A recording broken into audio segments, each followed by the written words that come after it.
advancements in CMML care today. And with that, I'm going to go ahead and turn it over to you, Dr. Bravo. Thank you so much, Dalton. And hello, everybody. It's really a pleasure and an honor to be a part of this. I feel very privileged to be able to be a part of this initiative, and hopefully, what we can chat today is useful to all of you. I know that for those of you who might be going through a diagnosis of CMML or any other myeloid disease or a family member, I know that there's always so many questions that one has that I hope that the couple minutes, this hour we're going to spend together is useful for all of you. So thank you so much for the opportunity and doing this. I'm going to go ahead and share my slides. Can everybody see them? Yep, they look great. Perfect. So as Dalton mentioned, my main focus is in terms of work is directly involved in CMML research specifically. I'm going to try and give an overview of what is this disease, how do we understand it, how do we diagnose it, what kind of things do we need to take into consideration when one is found to have CMML. We'll briefly touch upon things that, as clinicians, the doctors that treat CMML or that see any patient with CMML, what type of things they need to consider when we see this in terms of understanding how to approach the disease and the patient, obviously the person that has that disease, and decide treatment. So hopefully I can give you an overview that is useful for all of you. Um, Let me see. You can see the slides, right? Sorry, Yes, we can. my monitor did something strange. So the first question obviously is what is CMML? And I think, and I approach this in my clinic with all my patients that I see with CMML regularly, is that perhaps the best way to really get started to understand this disease is to understand where it originates from. Because in most cases, many people are found to have this disease without any kind of prior notice or any major symptom. Although we'll go over the symptoms that this disease can produce, many patients are just simply found to have abnormal labs. So it's important to understand where the disease originates. And this is really a disease of the bone marrow. And the bone marrow is a liquid organ that is inside our bones. The bones in our body, mainly the ones closer to the chest or the lower extremities, they have two parts. There's an external part of the bone that is kind of very structural and strong, where our muscles attach.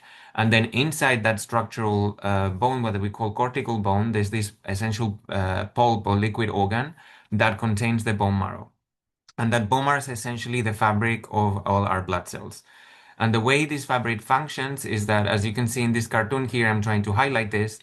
Inside a bone marrow, there's a group of cells that we carry with us all our lives that we call the stem cells, or hematopoietic, which means bone marrow, blood system, so stem cells of the blood system. And we call them stem cells because they're essentially the stem from which all of our blood cells kind of branch out of. And cells are the smallest building block in our body. So these stem cells, what they do is that they're really kind of baby-like cells that their main function is to produce kind of offspring that are responsible from continuously dividing and producing new cells that will grow from a baby stage into an adult cell. And those adult cells can be of three main families. They can slowly grow to become red blood cells. These transport oxygen to our tissues and give us energy. When our red blood cell production is decreased, that's when we say somebody is anemic, and then that can cause particular symptoms like fatigue, shortness of breath, chest pains, low energy. The cells can also grow to produce platelets, and these are essential for us not to bleed, and they help heal wounds. If our platelet production decreases for any reason or the platelets are destroyed, then we have an increased risk of bleeding or bruising. And then the white blood cells, of which there's many different types, but for the purpose of CMML, I think it's important to understand two main ones. The most common normal type of white cell that we see in our blood, that usually represents 60-70% of all our white cells, are the neutrophils. Those are the most common basic kind of soldier of our immune system. And then there's a subset of white cells that is typically kind of uncommon in terms of the number of them that we should have in our blood, that we call monocytes. And they're cells that usually spend not very long time in our bloodstream, and then they go to our tissues to exert their function, with helping with repairing tissues, with fighting infections, healing. They have a number of different functions, but due to them, they usually spend very little time in our blood. So in a normal circumstance, this is what's continuously happening is that our stem cells lead to baby cells that grow from baby to adult, and then they're constantly replenishing our bloodstream.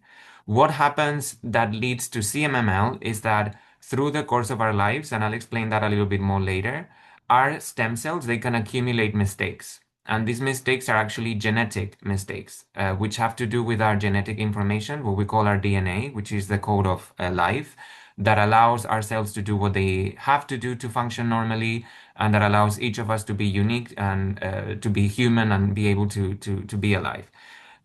So mistakes happen in this code, even though our body has kind of marks and checks to prevent this from happening. Eventually, through the course of our lives, this happens, and then that, in addition to some normal environmental exposures like inflammation or aging, there's many other things, eventually can lead our stem cells to dysfunction. And in CMML, what happens is that as these cells try to grow, they can start to grow abnormally based on this kind of dysfunction that they acquire. And a phenomenon that also is seen in other myeloid neoplasms like myelodysplastic syndromes appears, which we call dysplasia. And dysplasia simply means that when we look at the cells of a bone marrow under the microscope or the cells in our blood under a microscope, the way they look is unusual. They don't look like they would look in normal conditions. But also what can happen is that the bone marrow starts building up many, many cells. The bone marrow starts being packed with more cells than should be, and they can look abnormal. And then in CMML, that can lead to platelets reducing, white cells, hemoglobin dropping, so becoming anemic and having low platelets, which we call thrombocytopenia. And at the same time, the mistakes that happen in the bone marrow start overproducing a specific white cells. But characteristically in CMML, what we see is that there's an increase of these monocyte cells, which usually we should not see. And then these monocytes and the white cells that are produced are able to produce certain things in our body, like chronic inflammation, for example. And many of these things are what lead to the symptoms that one can present with CMML. Some people, when their disease is diagnosed, have no symptoms whatsoever. They're completely asymptomatic, and this is just seen in a routine lab. That is frequent. But there's also a significant amount of people that do have some form of symptom, either because of the anemia, like fatigue or shortness of breath or low energy levels, or easy bruising if the platelets are low, or any kind of bleeding. But also people can have infections if for whatever reason their neutrophil count is low, which can happen in CMML, particularly in a specific subtype that I'll talk a little bit about now.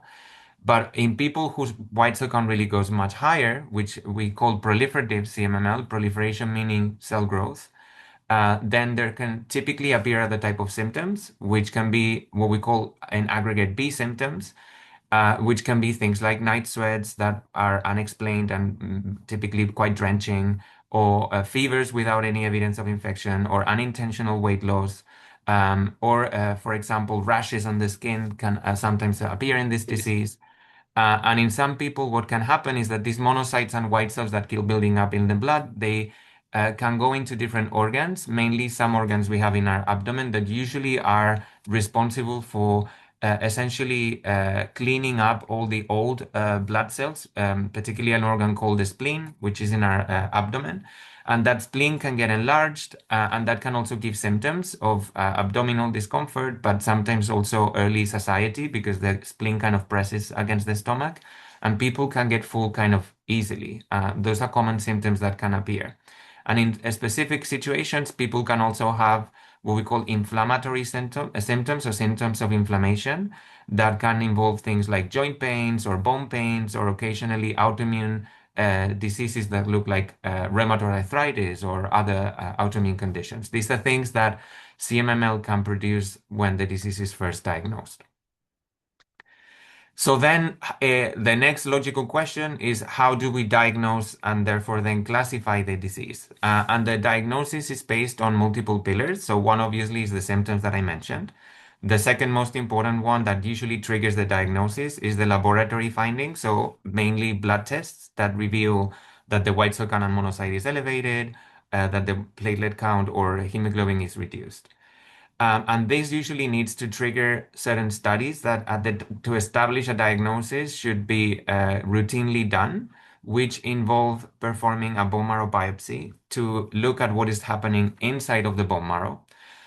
And in that bone marrow biopsy, and occasionally also in the blood as well, we evaluate and perform a number of tests aimed at identifying the different things that the disease is characterized by. One is how do the cells look, so that is called morphology. And what we do is that the pathologists evaluate the cells under the microscope, both the blood cells and the bone marrow cells, to try and understand what is it that we're seeing, and then from the cells that are there, how do they look, and how many of them there are. And we'll discuss now why this is important, because something that I failed to mention in the last slide is that something that can happen in CMML is that as these mistakes in the bone marrow stem cells accumulate, it can lead to a critical point where some of these stem cells they get like stuck at the baby stage or in different baby stages as they grow to white cells. And a cell called blasts, which are abnormal baby cells, can start accumulating in the bone marrow. And this is something that we monitor closely because these are cells that are, if they continue building up, they can eventually lead to, in some instances, the disease becoming something we call an acute leukemia, and we'll talk a little bit about that later. But these blast are cells we monitor in all types of myeloid diseases like CMML or MDS or acute leukemia because they define a group of cells that are very abnormal and that are not able to grow from a baby stage further. So that's something we also evaluate in the bone marrow using this, just looking at the bone marrow with morphology, but we can also rely on a test that can, that I think it's important to understand because we routinely use it, that is called flow cytometry. And essentially this is another test where the samples from the bone marrow that are taken when the bone marrow biopsy is done, which essentially entails a test where there's local anesthetic that is applied in the skin and in the surface outside of the bone in the back of our hip, in the posterior part of of like our pelvis. And then we go with a needle once the area is numb inside this bone marrow space, and we take a little piece of bone and then some fluid from the inside bone marrow to do all these tests. So the flow cytometry is a test where these cells are passed through a special machine that allows us to essentially see what all the cells, what kind of ID markers they have on their outside, which every cell has. And that allows us to see, okay, what is this cell? Is this a monocyte? Is this something else? And then does it appear normal or appear abnormal? And it can help us quantify these cells as well and understand whether there's any abnormality in how the cells are growing. So this is a test that we use very frequently. In addition to this test, then we do the tests that are key in CMML because they help us understand the type of major mistakes that may have happened in the stem cells of the bone marrow to lead to the CMML. And this is the part where I was mentioning the genetic tests. So what happens in CMML is that, as I was mentioning, the stem cells of a bone marrow, they accumulate genetic mistakes, and this can happen in two major levels. So our genetic code of information that is essential for our body to function is present inside every cell of our body. And the way that this is stored is in a structure that we call chromosomes, which are these little figures that you see on the top of the slides above the cytogenetic studies. Those are actually chromosomes. And essentially, these chromosomes are, to understand it easily, like books of information where the information is stored. And our body does a huge effort in trying to keep these as pristine and preserved as we can. And any human in every cell of their body has 46 of these chromosomes. Half come from our mother and half come from our father. And in a normal circumstance, everybody would have 46 chromosomes. And if one is a male, you have an X and a Y chromosome. And if one is if somebody's a female, then you have two X chromosomes. So normally that would be how everything looks. So what we do is we test to see if there's any such large mistakes that this composition of these chromosomes is changed. So if you imagine the chromosomes to be books or encyclopedia tomes where the information is stored, we have our bookshelf of information where we look at how do the books look. We would expect to see two of each, everything ordered. Sometimes there can be mistakes that lead to one being missing or an extra copy being there of different chromosomes, which we number numerically. So this is something that we test and we look for because although most people with CMML, their CMML has normal chromosomes in appearance, there can be changes in some of them that actually are important in understanding how the disease might behave in the future. And then the last thing is that sometimes, and this is most the case in CMML, the mistakes are not necessarily the entire chromosome. So if you look at the book from outside, the book looks fine. But when you take the book and you're opening in a specific page, and you start reading the book, the words that are contained in the book actually have typos. So the words that have a meaning and a function in the book of genetic information is what we call genes. When we say something is genetic, we refer to this specifically, and each gene has a name and has a function. So sometimes the mistakes that happen that lead to CMML are mistakes in how these specific words are with an important function that are called genes carry. And these mistakes lead to the gene either no longer doing what it was meant to be doing or doing more things that it should be doing. So it kind of changes completely how that thing behaves, leading to something that can cause CMML. So these are all of the tests that we usually perform in the blood and the bone marrow to diagnose CMML.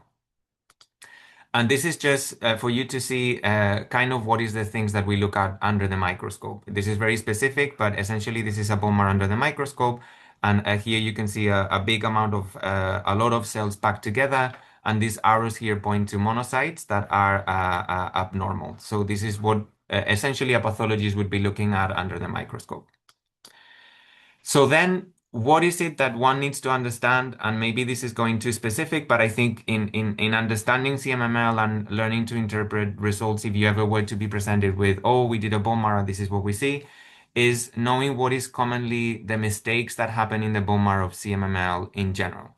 And here I highlight these kind of genes. So as I was mentioning, the specific words that normally have an important function for a bone marrow and that have mistakes that lead to CMML.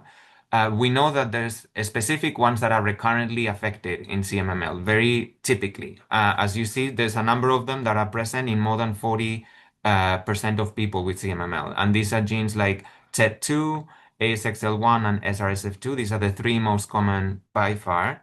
And then there's a group of genes that you see a little bit more in intense red that in aggregate are around another 40% of people that we call RAS genes. And RAS just is something that cells usually use to survive and kind of grow. And these mistakes lead that to be kind of overactivated. And usually we see this in the type of CMML that I was mentioning at the beginning, that is characterized by the white cell count being higher. This proliferative CMML usually has many of these RAS mutations that lead to the white cell count be higher. And we'll talk a little bit later why this is important to consider. So this slide is very detailed, and I do not want any of you to like memorize any of this. All I'm trying to show is that the way that with all these tests that I mentioned, we come upon a diagnosis is that there's criteria for diagnosis. So what we call diagnostic criteria for any disease, this is the case. So there's need to be a number of like specific things that we see that eventually lead for us to establish a diagnosis. One important aspect that I want to mention, because this has been a recent change in the way the disease was diagnosed, is that if you look at the top part of the slide, in the past, to say that somebody had CMML, apart from all of these factors that I was mentioning that we find, the genetic mistake, all of these things, the monocyte count had to be above a certain threshold in our blood. And many groups around the world found that there's people whose CMML is kind of still very early, where there may not be that many monocytes in the blood, but they already have CMML, and we used to call this oligomonocytic CMML. So the criteria recently changed to recognize this group of patients as well, this group of diseases. So in certain instances, we can say somebody has CMML with a little bit lower monocyte count. And this is important because I just bringing it up because usually when somebody is found to have CMML, one of the things that they typically tend to say is, oh, your monocyte count is above a certain threshold. But we know there's a little bit more nitty-gritty details that need to be considered to really distinguish CMML in these early stages from another disease called myelodysplastic syndrome, which is why it's really, really important. And you'll hear me this reiterate this through the rest of the talk, is that in this type of disease that is a rare disease that affects only around 4 people in every 100,000 per year, so it's overall a rare disease.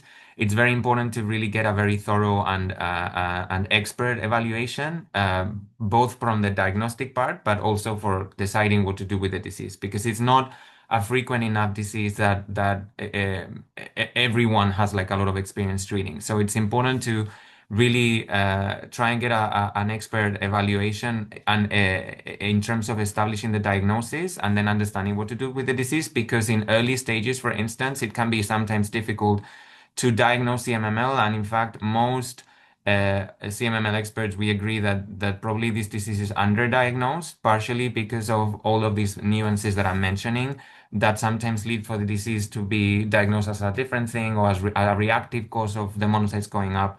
So it's important to do a very integrated analysis of all the things to come up with a diagnosis. And then this is kind of what I'm trying to, what I was just mentioning. A very detailed slide, but the main objective of this cartoon is to kind of reinforce the message that I was saying, which is that as our understanding of how this disease come upon has been increasing, we now know that myelodysplastic syndromes, which are a different type of disease that is also a stem cell disease, but different to CMML and CMML, both of these we now understand are processes that happen through time. So before these diseases have formally kind of happened, the mistakes that usually lead, or some of the mistakes, the genetic mistakes that lead to the disease to happen, are usually present sometimes years before the disease has occurred.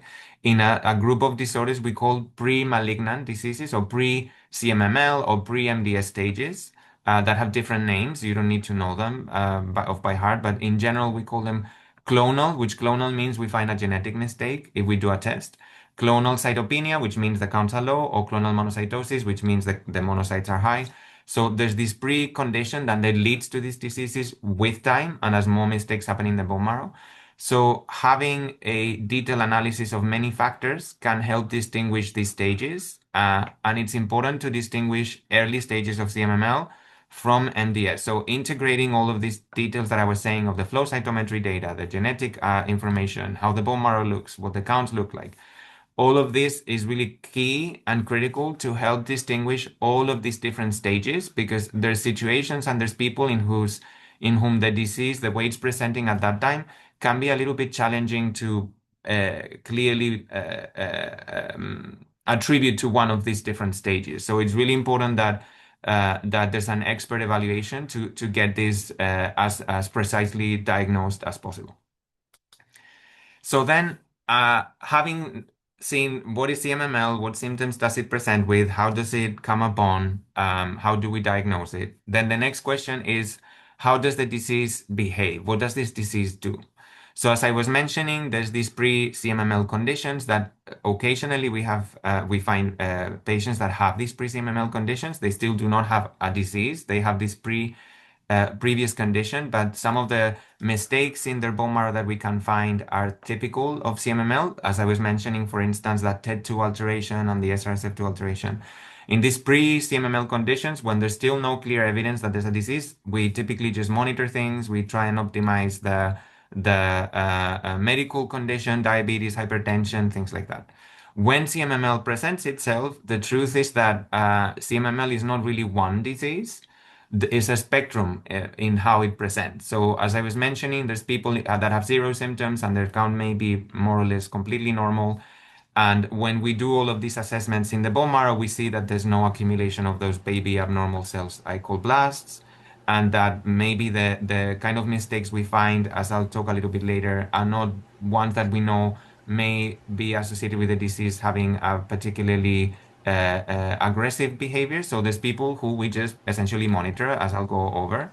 But then the disease can kind of progress and accumulate more mistakes or start becoming more proliferative, where the white cell count starts going up. And this is where we distinguish these two types of diseases: the myeloproliferative, which is the one where the white cell count is elevated, that typically has these RAS alterations, or the dysplastic, where typically it's more like the counts are low and people may need transfusions. And that's where we may need to start treatment. And then in some people, the disease may, with time, progress to a more acute form, which is what we call acute leukemia. And this is something that can happen in CMML, and that we're becoming better and better at predicting when this, who is at greater risk of this happening, but it is still not absolutely possible to 100% know if it's going to happen and when it's going to happen, despite our increasing understanding. But we can try and predict the likelihood that this could happen within a period of time, but obviously we can never know if it's going to happen or not. Which is another reason why having a good evaluation of the disease that is incorporating all of the information that is essential can help decide of how to manage the disease, which is what we'll start discussing later. So how can we try and figure out if somebody has CMML, what are the tools that we use to try and predict how the disease might behave? And this is across many other diseases. But one specific thing of CMML and other bone marrow disorders is that, unlike what happens in other types of cancers like lung cancer or breast cancer or lymphomas, is that there's no staging because the disease by definition is in the bone marrow and in the blood, so it's kind of everywhere. So we cannot really stage the disease by saying where it is. What we use is how the counts are doing, what these blasts, the immature cells in the bone marrow are like, and then what mistakes does the bone marrow have, those chromosome mistakes, mutations that I was mentioning. And this led to developing multiple, what we call prognostic models. And some that are used in CMML are actually not CMML specific. I just want you to be aware of some of these names because occasionally they might be used if anybody were to be diagnosed with CMML, they might tell you, oh, the IPSS score or the IPSS molecular risk is such and such. These were developed more for myelodysplastic syndrome, but they can be used in certain settings in CMML.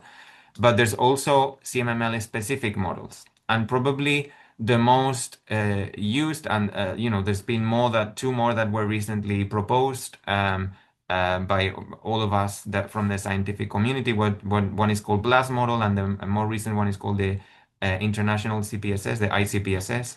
And these aim to include more of the mutation information, which we know is very important in CMML, which mutations are present or not. But these are the tools that we typically use. The CPSS molecular is a score that is probably the more accepted until now. But there's these newer ones that are being more recently proposed that allow us to, based on all of these features that I was mentioning, have a prediction of what the disease might behave like in a specific person. Where the outcomes could be such that we expect that the disease might be stable without risk of transforming to a more acute state in years, or where the risk of that happening within a year and a year and a half is much more significant. So it allows us to try and predict the risk of a disease in a specific person and help us decide and guide what should we do treatment-wise.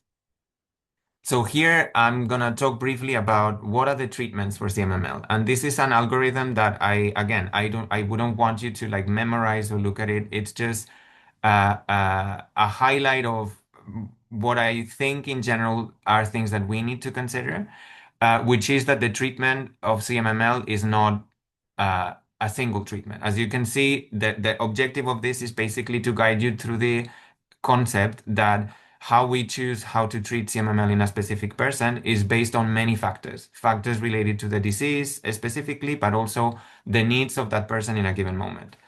Based on all of these factors that I was mentioning and the prognostic risks that we use, we can define low risk CMML, where there's people that might have a specific CMML that we know based on our understanding of the disease that is highly unlikely to give major symptoms or problems immediately or in a reasonable period of time, where what we might do is just monitor things. We just monitor with periodic lab checks every 3 months and follow with observation until there's a need to intervene.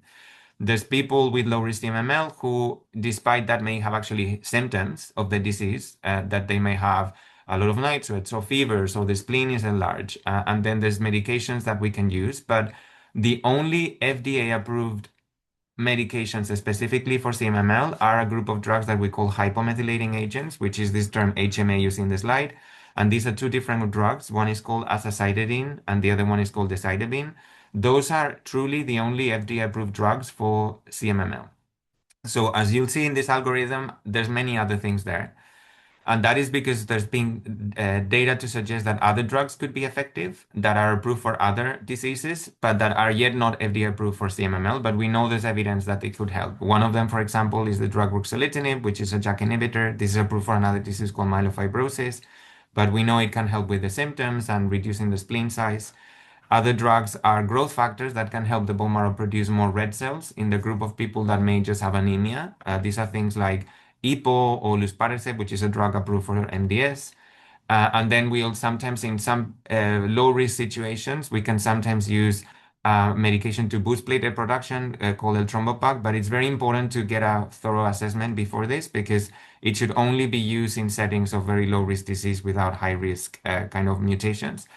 And then in some people that the only thing we see is the white cell count is elevated, but otherwise there's no major symptoms or there's no other high risk factors.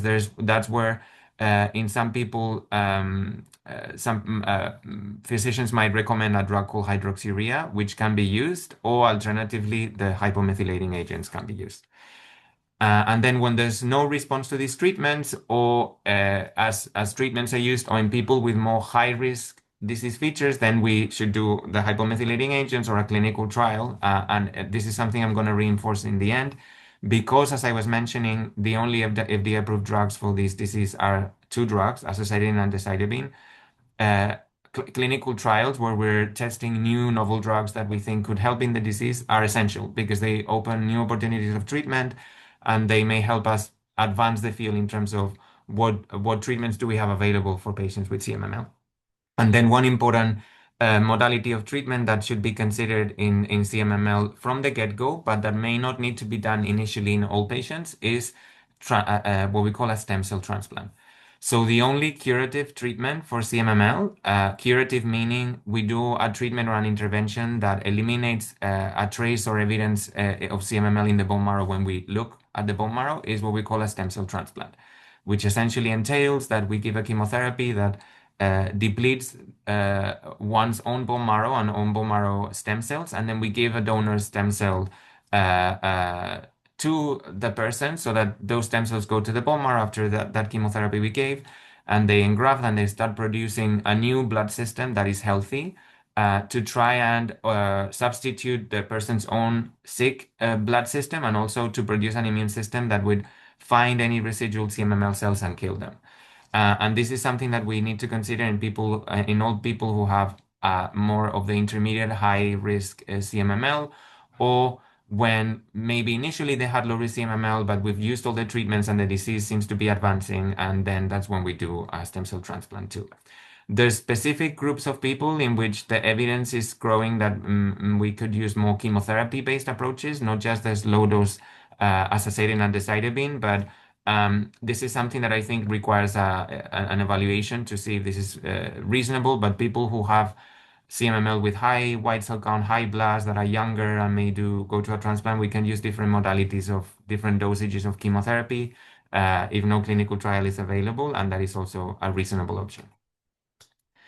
So just briefly, I think one aspect that many patients ask when we discuss about the treatment in general, but specifically about the hypomethylating agents, which, as I was saying, is still kind of the standard treatment for many people, is how do we give these drugs, and then what to expect with them. And this is also the case with other treatments, not just hypomethylating agents, but in an extent, in a degree, it can happen with hydroxyurea, which hydroxyurea pill you take essentially daily. But the cyclic fashion of these treatments is different from hydroxyurea and different from growth factors and different from other medications. But both azacitidine and decitabine, the low dose chemotherapies, the reason why we give them is not because we want to give high dose chemotherapy. It's just the low doses of chemo that they do deplete the bone marrow cells and cause the counts to drop, as I'm showing there, and I'll guide you through it now. But they also, in a way, try to re-educate the bone marrow to normalize their function. So if a hemoglobin is at the beginning 6, for instance, it could actually cause the bone marrow to be able to produce normal hemoglobin levels again in a subset of patients. And that's what we aim to achieve with these drugs. It doesn't achieve that in everybody. The chances of the counts completely normalizing is probably around 15 to 20% at best. But there's degrees of improvement to the treatment. The azacitidine is given as an intravenous infusion or as a shot under the skin, and that's typically 5 to 7 days. The standard is 7 days of every 4 weeks approximately. And this is what I'm trying to show in this graph. So the counts at the beginning, like hemoglobin platelets, could be low and the white cell could be elevated. Then we give the treatment for the first week, and then the counts will drop through this period of time that they're low. One could need transfusions, and that is okay, and may need to be on antibiotics to prevent infections. And then hopefully the treatment does work, the counts normalize, but that can take typically a couple of cycles. In CMML, if the treatment is going to work, it tends to do so earlier than in MDS, but it could take up to 4 to 6 rounds of treatment. And then what we also expect to see if the treatment works is that if the blasts were to be increased in the bone marrow at the beginning, that they go down when the treatment is working. And the decitabine can be given IV, but there's also an oral formulation that is now FDA approved, which has made things much easier. And that there's emerging data that suggests that might be better than Hydrea in terms of how long the disease might be controlled. So this is one option that probably most people would prefer in the absence of a clinical trial if there's an indication for a hypomethylating agent, is that oral decitabine, if it's possible to obtain it approved, then that would be best. And sometimes insurance approve it, but there's a high copay. But there are patient assistance programs from different patient societies that can help with trying to cover the costs of the medication. But to finalize, I think one important thing that one needs to consider is that in CMML, it's the same in many other diseases, but in CMML in particular, because of the scarcity of actual treatments that we have available and approved, is that we rely enormously on clinical trials. So this is why, another of the reasons why when somebody has a diagnosis of CMML, I strongly believe that it's important to get an assessment in an academic center, not only to confirm the diagnosis and establish that it's correct and it's not a pre-CMML condition or alternative disease, but also help predict accurately what the expectation of how the disease might behave is, but also to optimize the treatment selection. Because in many cases, we need to sequence treatments. We need to understand how we could do it in the best fashion possible. And also, if one has received decitabine or azacitidine or even Hydrea for the proliferative type of the disease, then there's a scarcity of treatments. So clinical trials are essential. I just want to very briefly go through the main phases of clinical trials. So phase one clinical trials are early stage clinical trials, usually smaller clinical trials in number, where we're testing a drug for the first time, which we think there's very strong rationale to think that it could work because we've developed it in the lab. And we're testing for the first time its efficacy. We mainly focus on making sure these drugs are safe. But it allows the earliest kind of evaluation of a new drug. There's less evidence of its function or efficacy yet, but we usually do it when we think there's a good rationale for it. And it just allows an early access to a novel drug that could be an immunotherapy, a targeted treatment, an array of things. When there's already been some data suggesting that there's safety of this drug and there's like a reasonable early sign of efficacy, then we move into a phase two clinical trial where everybody that is enrolled in this study, usually it's a little bit larger study, gets the drug that we're testing. And this is just to develop more evidence of whether it's efficacious or not. And then when we feel strongly that there's enough efficacy data and the drug is safe, then the drugs move to a phase three clinical trial, which is a much larger clinical trial that traditionally tends to be randomized, which means that people get the standard treatment, or if there's no standard treatment because of the situation where we're testing it, a placebo versus the new drug. Or we can also test combinations. Phase two studies also allow combinations. So most clinical trials in CMML to date are phase one and phase two clinical trials. There are no currently active high number of phase three clinical trials. Most are phase one and two. And then phase four is once the drug is approved, so this is not as relevant.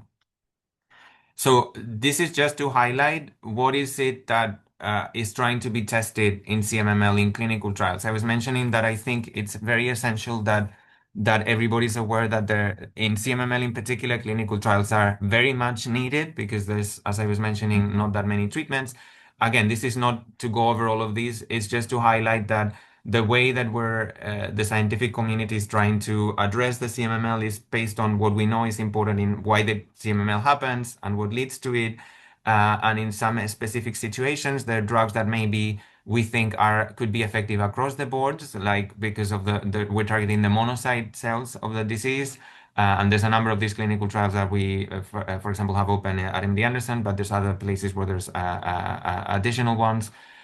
There's a specific ones directed to some of the genetic mistakes of the disease. So if there's an SRSF2 mutation, one specific drug. If there's a ASXL1 mutation, a specific drug, and so on and so forth. But there's a number of these clinical trials that are being tested in different stages. So it's very important to understand that these are available options. And whenever one is diagnosed with CMML, I think The key thing is to consider this either upfront or if the treatments are not working and not.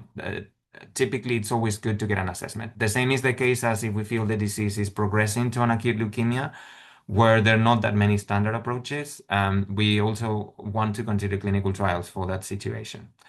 So I think in general, I hope that this gives a little bit of an overview of what CMML is, how to conceive it, what one can expect when the disease is diagnosed, how do we diagnose it, and how to approach what to understand as a patient are things that one needs to know that your physician should be thinking on when giving you a recommendation of what to do. And again, I think an important thing is that if one has the capacity to get assessed in an academic center, I would always advise that to be done because of the rarity of the disease. It's always gonna be to your benefit, even if ultimately the decision of what the treatment might be or what needs to be done may or may not require you to stay there. But I think it's good to get at least an assessment to make sure everything is as profoundly studied as possible.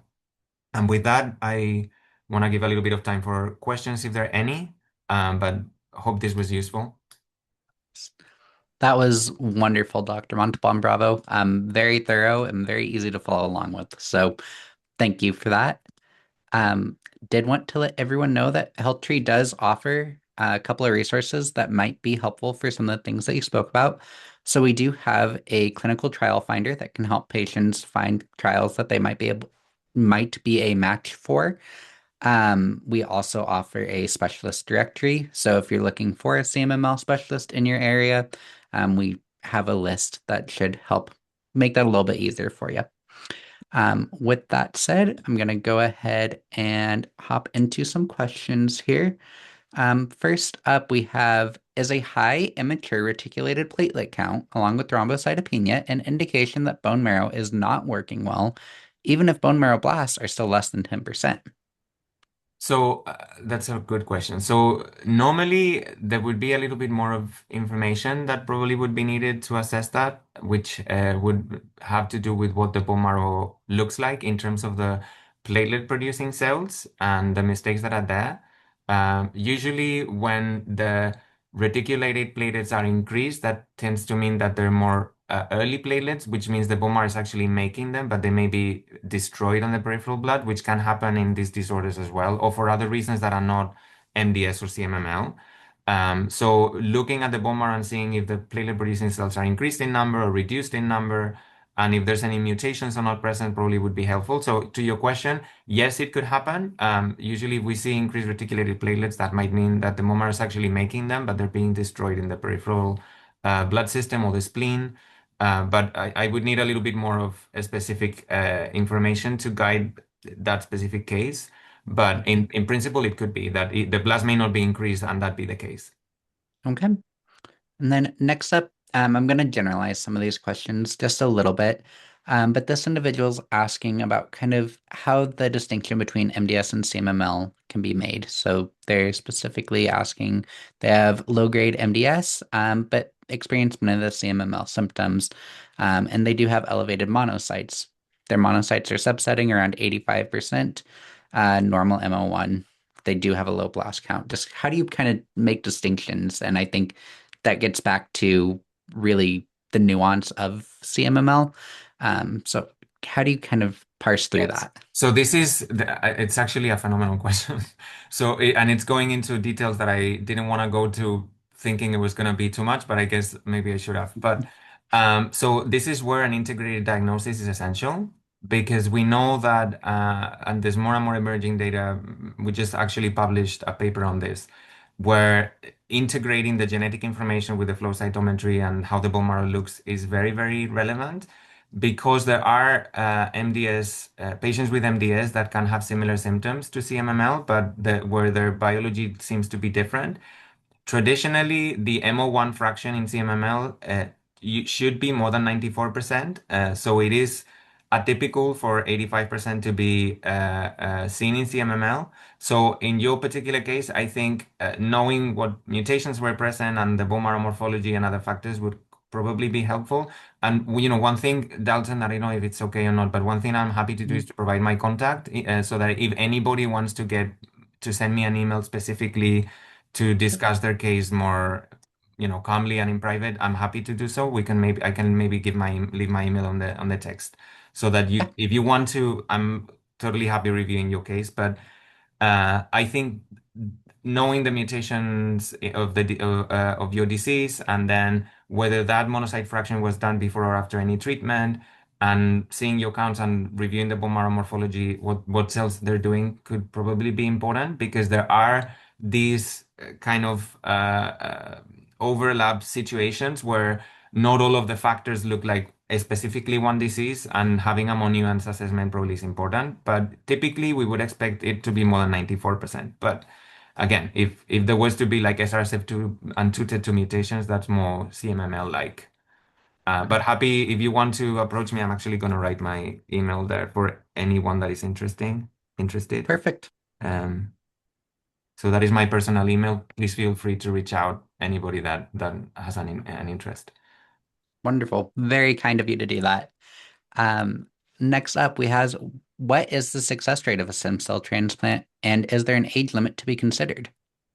Good question. So the success rates are very variable based on a number of factors, which have to do with the disease, with the donor, and the patient.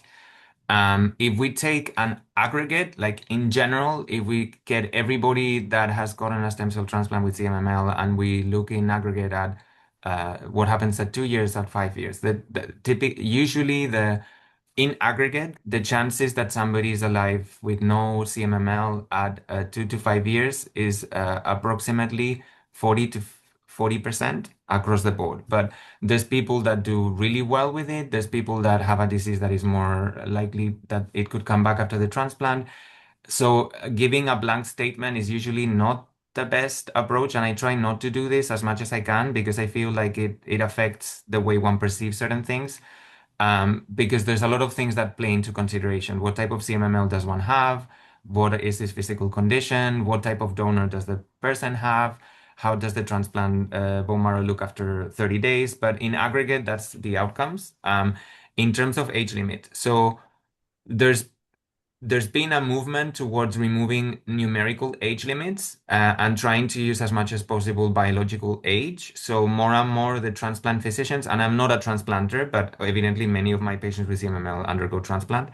There's a movement to have a very integrated, particularly in people that might be above the age of 65, 70, to have a more integrated assessment where the transplanters usually always want to do a heart function test, pulmonary function test, liver function assessments. They may have a very comprehensive assessment by a specialized physical therapy and geriatric team if they're older, to make sure that we're making a good decision in terms of moving to transplant. So the answer is that technically, sorry, my light is very sensitive. Mm, That technically there's no age limit up to the age of typically 75 to 80. So I've had patients that at 80 are transplanted, and there's patients that at 70 they are deemed not to be a candidate for transplant. So it's very variable. So it's a very patient-specific kind of assessment. all right. And we do have just looks like two more questions, and then that'll probably be the end of our time. Next up is if you have CMML1 and a KRAS mutation and low blast counts, this individual is on watch and wait, but how often should you go in for a bone marrow biopsy?